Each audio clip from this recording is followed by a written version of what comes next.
Еврорадио.FM. Прывітанне сябры, у студыі для вас працуе Марыя Вайдовіч. З 18 до 20 кастрычніка ў Беларусі пройдуць паказы другога мінскага міжнароднага фестывалю паўнакупальных фільмаў. Гледачам абяцаюць неймаверна відавочнае кіно, якое сцірае візуальныя межы і дорыць уражанне поўнага паглыбення ў прастору і атмасферу фільма. І сёння наш госць гэта дырэктар фестывалю ды загадчык мінскага планетарыя Александр Мікуліч, з якім мы і паразмаўляем пра фестываль, але ж пакуль ён затрымліваецца, мы паразмаўляем пра планетарыі з маёй калегай Машай Яр. Так, прывітанне яшчэ раз. Маша, скажы, калі ласка, ты ўвогуле калі-небудзь была ў планетарыях у дзяцінстве, там што ты ведаеш пра планетарыі? Я ведаю, што это класнае месца, што сапраўды зараз у планетарыях праводзяцца розныя івэнты і акурат кіно, што гэта месца для такога адпачынку і рэлаксу. Я ў дзяцінстве не была ў планетарыі, таму што я жыла на Палесе, а у нас на Палесе быў свой планетарый над нашымі палескімі вёскамі, таму што на Палесе, вядома, вельмі нізкае неба і заўсёды можна разглядзець цудоўна вёскі без спецыяльных прыстасаванняў, але, напрыклад, я была у берлінскім музеі, у берлінскім музеі, натуралістычным музеі, так, там ёсць зала з дыназаўрамі, і там увогуле класна можна бавіць час. І адна з залаў, яна менавіта такая планетарная зала, то бок ты можаш проста легчы, там такія канапы стаяць, глядзець уверх, там будзе зорнае неба, і там паказваюць яшчэ нейкі фільм, таксама пра планеты, і гэта ўсё трэба глядзець лёжачы. О, цікава. Я таксама, дарэчы, у мяне ёсць такі досвед. Я таксама была ў планетарыі ў заходнім Берліне. Некалькі год таму я была моцна ўражана, выпадкова туды трапіла. Вельмі стары планетарый, не памятаю ўжо якога там году, так. Але ж мы трапілі тады, калі там паказвалі рок-мюзікл «Сцяна» у гурта Pink Floyd. Я вось памятаю, што таксама пасля Мінску, ніколі такога ў Мінску не было. Я памятаю, што там можна было амаль легчы на гэтае крэсла, там ўсё праводзілася ў фармаце шоу, быў чалавек, які вёў гэтую праграму, ўсё там жартаваў з публікай, так. Ён прыходзіў, там казаў, можаце піць віно, глядзець уверх на неба, і раптам пачынаўся мюзікл. Я памятаю, што ты лежыш такі, глядзіш, і на цябе з нябёсаў проста падаюць кірпішы, распускаюцца гэтыя кветкі ў планетарыі. Цікава, што ў маім дзяцінстве я заўсёды памятаю, што я прасіла маці, я ведала, што ёсць планетары, я ніколі там не была. Я ўвесь час хадзіла і казала маці, хадзім у планетары, а ён увесь час у Мінску быў зачынены на рамонт. Як ты ўяўляеш увогуле, чаму так адбывалася і чаму ва ўсіх, напэўна, такіх краінах, сталіцах, так, свету, у шматлікіх, так, планетары ёсць, а ў нас заўсёды нельга было туды прайсці проста у вольны час, там, калі тебе хочацца. Хоць у нас ёсць у парку Горкага такія прыгожыя ўсе. Так, я не ведаю, чаму так адбывалася, але зараз, наколькі мне вядома, там усё ў парадку з ім. А ты я ведаю, што ў цябе ёсць сын, ты хадзіла з сынам у планетарый? На жаль, калі у нас была менавіта гэтая такая зорная тэма, то бок там планеты, усе справы, чорныя дзіры, мы чамусьці да планетарыя не дайшлі, то бок мы там чыталі кнігі на гэты конт, набывалі там кнігі пра космас, і я не ведаю, чаму раптам так здарылася, што мы яго абмінулі. Магчыма, таму, што мы акурат і патрапілі тады ў берлінскі гэты музей, і магчыма, некая той інфармацыя, якая тады там давалася, Рыгору было дастаткова для тых часоў, але так, у мяне стаіць пункцік у маім плане, што яшчэ трэба наведаць, і натуральна, што у гэтым спісе ёсць планетарый.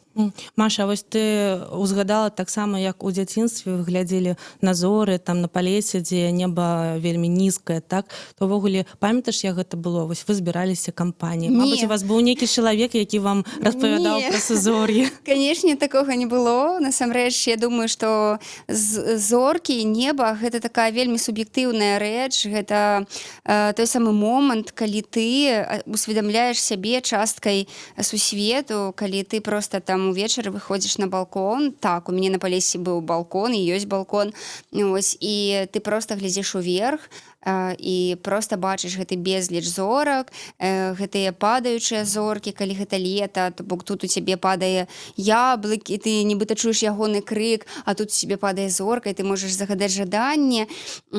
Проста я нават пазаўчора, здаецца, увечары ішла дадому тут у Мінску і спрабавала заўважыць тыя самыя зоркі і зноў згадала сваё Палессе, што тут так высока гэтыя зоркі. Ладно, все, наш гость прыйшоў, Вялікі дзякую. Вось толькі што у мяне проста ў галаве таксама упала зорка, я загадала жаданне, каб наш гость нарэшце прыйшоў, і наш гость прыйшоў. Прывітанне, Александр. Мы нарэшце... Добрый день. Так, мы нарэшце будзем размаўляць пра фестываль. Увогуле мы ўжо трошкі праанансавалі, што ён пройдзе з 18 па 20 кастрычніка. Вось, Александр, распавядзіце, калі ласка, падрабязней увогуле, што гэта фестываль, адкуль з'явілася ідэя. Так, мы праанансуем трошкі пазней, што там будзе ў гэтым годзе. Я ведаю, што ён праходзіў у мінулым. Да, в этом году мы уже проводим второй раз наш фестиваль. Это кино, которое называется «Полнокупольный», очень необычный формат. Наверное, новый для Беларуси, достаточно новое направление в киноискусстве вообще в мире. И вот поэтому мы захотели привести вот эти лучшие фильмы, показать для нашего зрителя в первую очередь, для наших молодых художников, режиссеров, чтобы как-то, может быть, заинтересовать вот этим направлением. А распавядзіце, калі ласка, вось я ведаю, што паўнакупальныя фільмы гэта навукова-папулярныя фільмы, створаныя для паказу галоўным чынам у планетарыях з купаламі, што пакрываюць усю залю. Так, вось можаце падрабязней, вось як гэта адбываецца ўвогуле? Што такое паўнакупальнае кіно і што гэта? Я ведаю, што проста вось мае сябры, яны мінулым годзе таксама былі на вашым фестывалі, яны прыязджалі з Байкалу. Вось яны аматары вось гэтага вось усяго звязанага з планетарыямі. Яны былі моцна пад уражаннямі ад нашага фестывалю, хоць яны бачылі розныя ўжо сваім там за сваім вопытам. Так, вось распавядзіце, як гэта ўсё адбываецца. Вось што там за тэхналогіі? Да, сами фильмы специально создаются для проекции на куполе. И чаще всего действительно они показываются именно в планетариях. Сама технология появилась именно в звездных залах планетария устанавливается проектор, но сейчас уже появляются и современные цифровые полнокупольные кинотеатры. Это достаточно такая проекция, которая, во-первых, расширяет, наверное, пространство для творчества художника, кинорежиссера, потому что площадь экрана значительно больше, чем площадь обычного экрана плоского. Это, в общем-то, для зрителя это новое ощущение, эффект погружения в картину, эффект 3D без очков, потому что эффект присутствия достигается за счет глубины вот этого экрана, купольной проекции. И действительно, это выглядит необычно. Скажыце, калі ласка, адкуль увогуле з'явілася гэтая ідэя у вас? Дзе вы бачылі раней такое і як памятаеце свае ўражанні? Вось мы толькі што я дзялілася сваімі ўражаннямі з Машай. Я была калісьці ў берлінскім планетарыі, вось бачыла, там паказвалі мюзікл Pink Floyd «Сцяна». Вось, і таксама я была моцна пад уражаннямі. А што бачылі вы і ваши? Впервые такую технологию полнокупольного кино увидел в начале 2000-х в российских планетариях. Вот наши российские коллеги, у них появляются новые планетарии, полнокупольная цифровая проекция качественная, вот современные планетарии. Во всем мире уже давно показывают такое кино. Но это фильмы не только научно-популярного документального характера, как вы вот только что сказали, это и музыкальное полнокупольное шоу, это и короткий метр, и какое-то экспериментальное и студенческое кино. И у нас на нашем фестивале планируется несколько номинаций, несколько конкурсов таких фильмов. Этого контента уже достаточно много в мире создается. Хотя не так много, конечно, как обычного формата. Но и в нашем планетарии в Минске эта услуга появилась около 5 лет назад. Нарешті. Да, нашими стараниями, благодаря спонсорам, партнерам. И уже 5 лет наш зритель может наблюдать вот этот необычный формат, да, и хотя, может быть, у нас мало рекламы в городе, да, но все-таки у нас уже есть постоянные посетители с семьями, молодые люди, взрослые. приходят, чтобы посмотреть кино в Минский планетарий. Давайте вось так, каб двойчы не ўставаць ужо мы пра фестываль яшчэ у нас будзе час паразмаўляць так, што ўвогуле зараз вось адбываецца ў планетарыях, што можна паглядзець у такім фармаце, напрыклад. Вось распавядзіце, каб нашы гледачы прыходзілі не толькі на фестываль, але ж і проста ў штодзённасці. Так, у нас мы работаем согласно городской афише. На сайте планетария можно ее найти. Понедельник обычно у нас выходной, остальные дни круглый год мы работаем. Это фильмы для маленьких детей. Вот особенно рекомендуем наш мультик «Мышонята и месяц». Он показывается и на русском, и на белорусском. Это фильм для самых маленьких. Мы рекомендуем его от 4 лет. И этот фильм мы создали еще в 2017 году. И до сих пор он собирает аншлаги, наш фильм. «Как месяц сквозь к солнцу ходил», «Космикс», вот новый фильм, который у нас появился, про космонавтов, также для младших школьников скорее. Но есть фильмы и более серьезной тематики, «В глубины вселенной», «Темная материя», что еще, «Призрак вселенной». Ну, в общем-то, у нас проводится также и регулярно сейчас музыкальное полнокупольное шоу. Это вечера классической музыки, подкупольной проекции, или же вечера электронной музыки, уже на любителя, кто кому что нравится. Да? Поэтому приглашаем всех, следите за афишей, приходите в Минский планетарий. Цікава. Я вось колькі жыву ў Мінску, я не ведала, што можна так вось паслухаць музыку на свой сорам, напэўна, так. І электронны, сур'ёзны. Там можна проста вось пасядзець і паглядзець, як гэта адбываецца. Ну, послушать, да, наши молодые музыканты играют электронную музыку, эмбиент в основном, и, да, и полнокупольный проект мы подбираем плейлист. Это выглядит очень впечатляюще, красиво, и, несомненно, всегда у нас собирают полные залы. Классическая музыка у нас обычно играют солисты Большого театра, филармонии, то есть тоже молодые, хорошие музыканты. И это тоже вот классические инструменты очень хорошо звучат именно у нас под куполом планетария, потому что есть своя специфика акустики этого купола, что тоже всем нравится. А скажите, а вось гэта просто музыка, ці ў той час, пакуль іграюць музыкі, так, можна паглядзець нешта под куполом, нешта паказваецца ў гэты час? Да, одновременно. Это полнокупольное, помимо самой музыки, да, мы подбираем специально соответствующую полнокупольную проекцию, то есть видеоряд, и это дополняет одно другое. И выглядит, ну, как шоу, как музыкальное шоу мы это называем. А ці часто вось такія канцэрты у вас праходзяць? Ну, раз в месяц проходит. Добра, вялікі дзякуй. Я нагадаю, што наш госць сёння загадчык мінскага планетарыя Александр Мікуліч, таксама дырэктар другога мінскага міжнароднага фестывалю паўнакупальных фільмаў. Мы працягнем нашу размову пасля невялікага перапынку.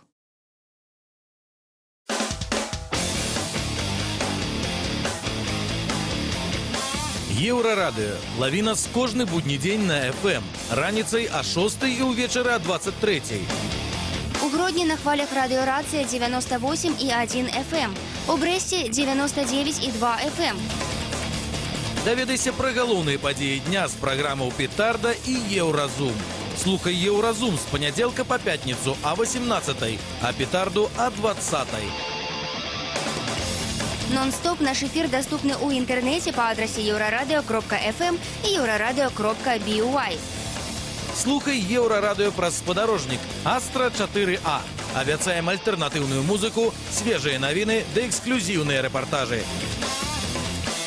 Далучайся да нас у сацыяльных сетках. Еўрарадыё. Час ведаць, што адбываецца.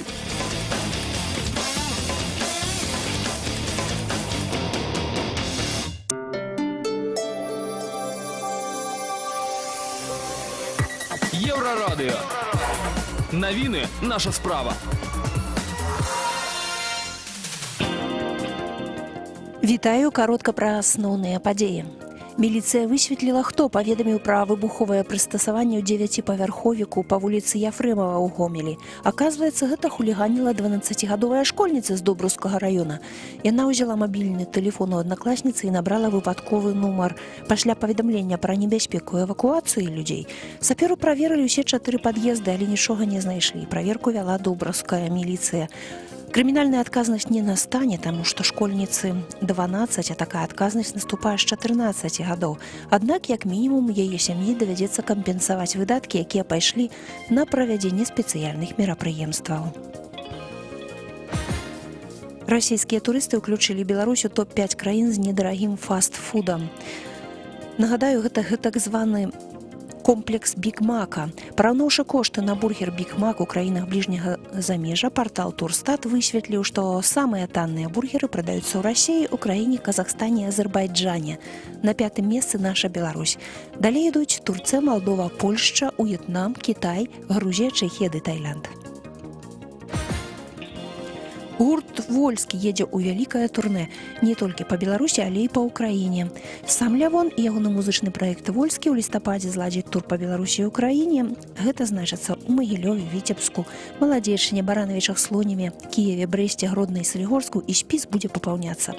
А перад гэтым 26 кастрычніка «Вольскі» зладзіць у Мінску вялікі канцэрт у 4 аддзяленнях, загучаць хіты гуртоў «Мроя», НРМ, Z і «Вольскі». Больш навінаў на Еўрарадыё FM.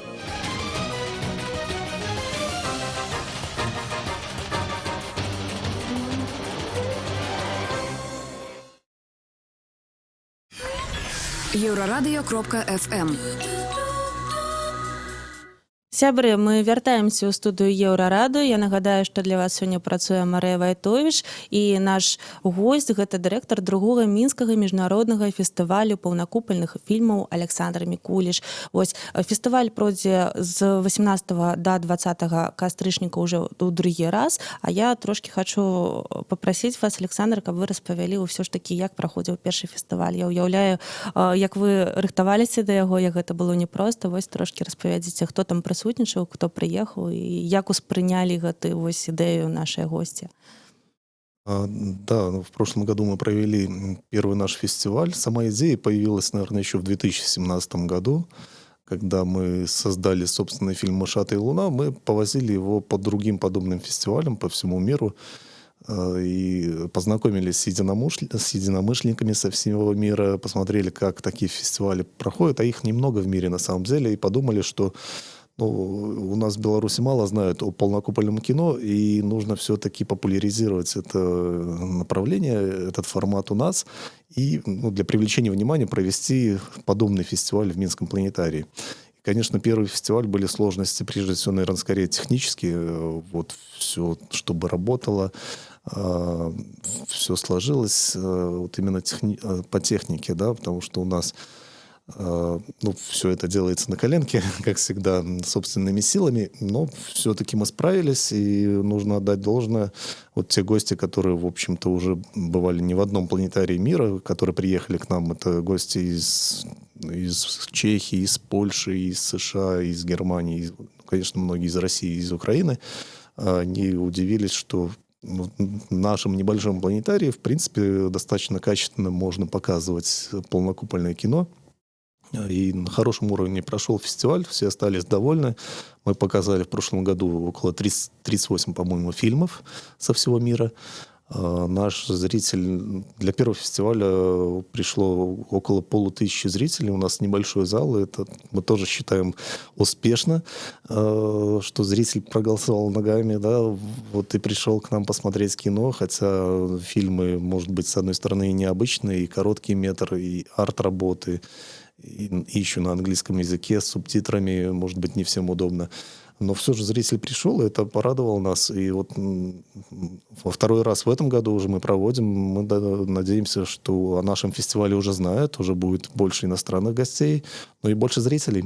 А ці цяжка было рыхтавацца да такога фестывалю у нас у Беларусі? Хто вам дапамагаў увогуле? Таму што таксама мы тут узгадывалі тое, што планетарый вельмі доўгі час быў такім цяжкім стане. Я памятаю сваё дзяцінства, калі мы не маглі нават зайсці ўвесь час гэты прыгожы будынак у парку Горкага, ён так турбаваў там напэўна нейкія ўяўленні, хацелася проста паглядзець на зоркі, а было зачынена ўвесь час. Вось як зараз вашыя справы и кто дапамагае вам ствараць такі фестываль?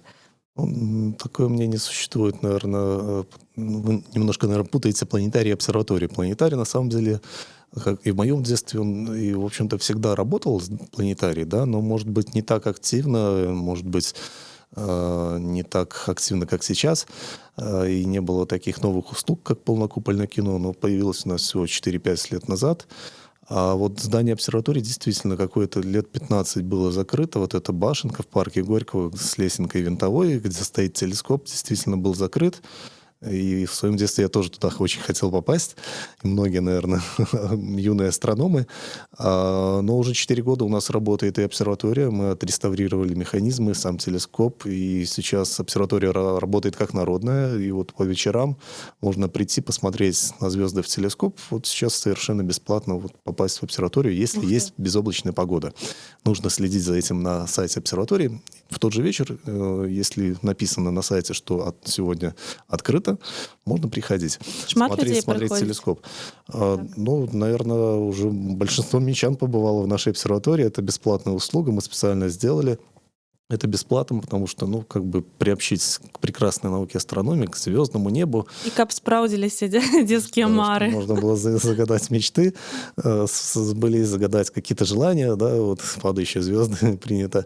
Ну, и на самом деле не так много у нас ясных вечеров, ясных ночей, ну, чтобы еще за это брать деньги, ну, как бы, вот. В рекламных целях это одновременно было сделано, ну, бесплатная работа обсерватории. И приходят к нам семьями с маленькими детьми, влюбленные, гости столицы, иностранцы, туристы. Всем это интересно. Но это обсерватория. А и вот на этой неделе обещают безоблачную погоду. Мы всех ждем. Следите на сайте обсерватории. Можно приходить. Такое вот случается редко, когда у нас ясное небо. Усе ходим у планетарии, у обсерваторию. И у планетарии так само. В планетарий приходите 18-20 на выходных на наш фестиваль. Да, будет обширная программа. Каждый час у нас показы различных фильмов и несколько номинаций, несколько конкурсов. Принять в голосовании могут принять участие и зрители. У нас есть номинация зрительских симпатий, наверное, главная номинация нашего фестиваля.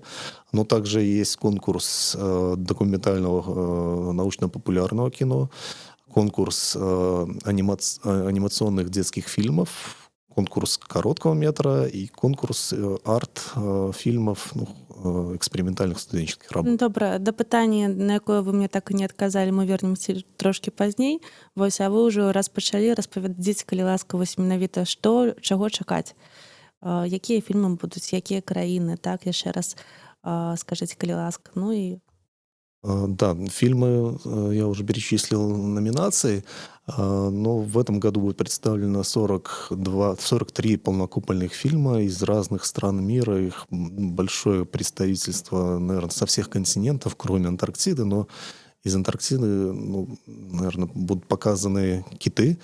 Фильм про китов, австралийский фильм, который вот вызывает, наверное, интерес у многих наших зрителей. Мы замечаем, вот сейчас уже продаются билеты. Там вот как раз рассказывается про жизнь китов в Антарктике. И очень красивые съемки. Но не только этот фильм про Буран, наверное, вот питерского планетария, история создания вот этого космического корабля знаменитого. И много других фильмов, которые можно прийти и оценить. Хочу отметить детскую анимацию. Вот будет показан фильм «Полярис». Очень интересный сценарий. Вот, мы привезли его из Франции. «Хрумка», удивительная ракета, украинский фильм. Будут показаны, кстати, впервые на этом фестивале, на уже второй фестиваль студенческой работы наших белорусских студентов. Вот весь этот год мы сотрудничали с Академией искусств, и студенты создавали проектные работы, вот купольные фильмы короткие формат, и 3 лучших фильма будут показаны у нас на фестивале. Поэтому приходите, голосуйте за наших, поддержите наших белорусских студентов и их работы. А скажыце яшчэ, вось вы узгадалі Францыю, так, а ў мінулым годзе былі злучаныя Штаты Амерыкі, так, прыязджалі прадстаўнікі, так, кто яшчэ из... Это иностранные гости, Ну, да, так. да. В этом году приедут чехи, опять же, у нас, они также, чехи планетарий Брно, они также проводят регулярно свой фестиваль в городе, в планетарии Брно. один из лучших фестивалей данного формата, и мы с ними дружим. Вот мы приезжаем, ездим к ним, они приезжают к нам, делимся опытом. По-моему, из Пражского планетария будут представители, потому что их фильм будет показан у нас на фестивале, который рассказывает как раз про удивительную страну Чехию. Да, вот они отмечают юбилей в этом году в своей стране и сняли полнокупольный фильм о своей стране. То бок гэта як? Гэта яны пакажуць нам менавіта гэтую стужку, так? Да, на чешском языке, но с субтитрами можно будет посмотреть красоты вот этой страны, чем она богата, чем интересна. Вот такой документальный фильм на всем куполе. В этом году к нам большая, конечно, как всегда, делегация из России. Будет много представлено фильмов от Московского планетария.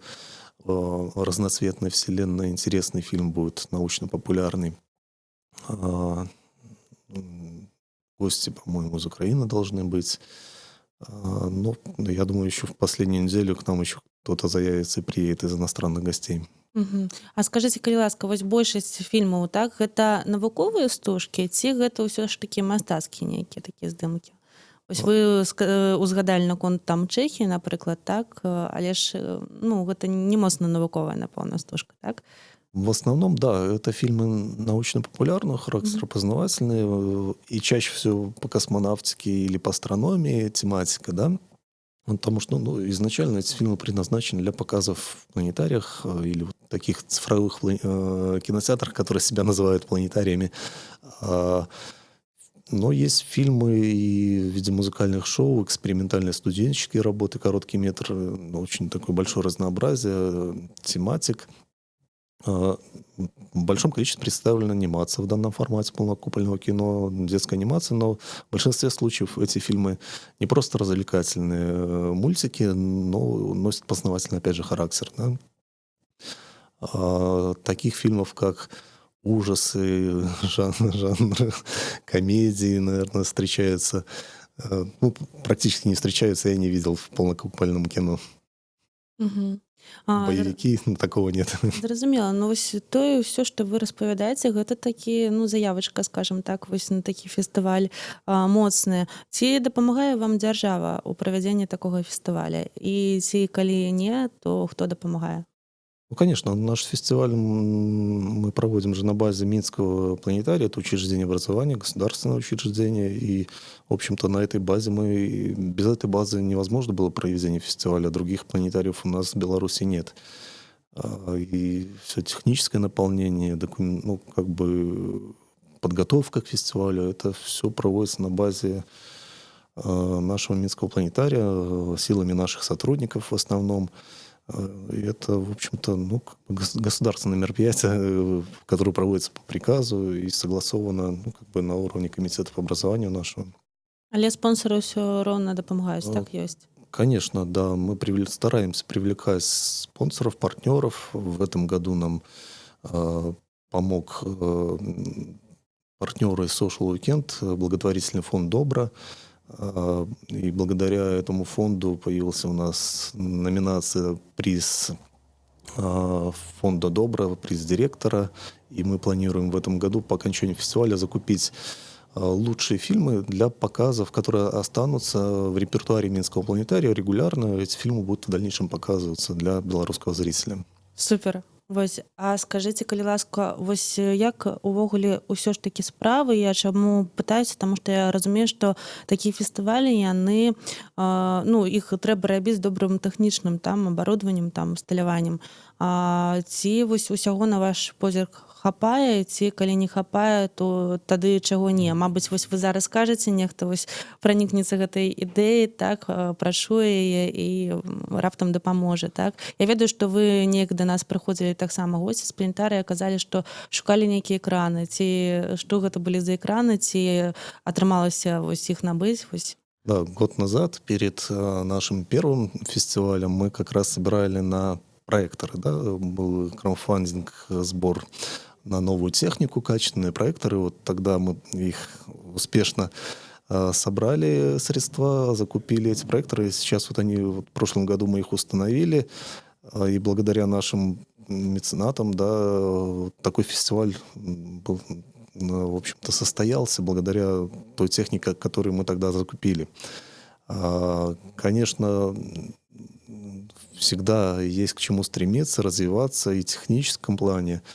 Ну, какую-то удовлетворительную технику мы установили, но это тот минимум, который необходим для работы Минского планетария, вот, чтобы шагать в ногу со временем, чтобы можно было проводить подобные фестивали и радовать нашего зрителя.